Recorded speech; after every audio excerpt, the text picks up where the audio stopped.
दुनिया मुझे मुगल साम्राज्य के बानी के तौर पर जानती है, लेकिन वो मेरी पूरी कहानी नहीं है।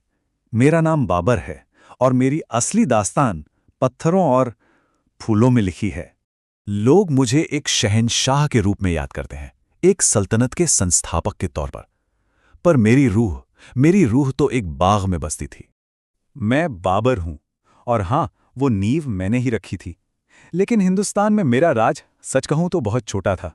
एक तूफान की तरह आया और चला गया। सोचिए जरा, सिर्फ 4 साल, 1526 में पानीपत की वो जंग और 1530 में मेरी मौत। बस इतना ही वक्त था मेरे पास। इतने कम समय में मैंने जो भी बनवाया, जो भी पत्थर रखवाया, उसके पीछे एक मकसद था। हर पत्थर की अपनी एक कहानी थी। तो चलिए बात करते हैं मेरी जीत की निशानियों की, मेरी ताकत के सबूतों की। जब आप एक नई जमीन पर एक नया साम्राज्य शुरू करते हैं, तो आपको अपनी मौजूदगी का ऐलान करना पड़ता है। पूरी दुनिया को अपनी ताकत दिखानी पड़ती है। और मेरे लिए इसका सबसे अच्छा तरीका था अपनी कहानी पत्थर पर लिख देना। पानीपत, उस जंग के बाद जब धूल बैठी, तो मैंने हुक्म दिया मेरी पहली निशानी बनाने का, और वो थी काबुली बाग मस्जिद। लेकिन ये सिर्फ एक इबादतगाह नहीं थी, नहीं, ये मेरी जीत का ऐलान था। ये दुनिया को ये बताने का तरीका था कि हाँ, मुगल अब हिंदुस्तान में हैं। ये पानीपत की उसी धूल और खून पर खड़ी मेरी ताकत की एक यादगार थी। और फिर मेरी ताकत का एक और परचम लहराया, इस बार अयोध्या में। इसे मैंने नहीं, बल्कि मेरे एक बहुत ही वफादार कमांडर मीर बाकी ने बनवाया था। ये भी इस नई जमीन पर हमारी मौजूदगी का एक और निशान था। लेकिन इन सबके बीच एक बादशाह के सीने में एक इंसान भी तो धड़कता था, है ना? एक ऐसा इंसान जिसे अपने वतन की, फारस की यादें बहुत सताती थीं, और मैंने उन यादों को बागों में जिंदा रखा। मैं अपने साथ फारस की वो जन्नत लेकर आया था और उसे यहाँ की मिट्टी में बो दिया, 4 बाग की शक्ल में। ये सिर्फ कोई गार्डन डिजाइन नहीं था, ये तो जमीन पर अपनी जन्नत बनाने की एक कोशिश थी।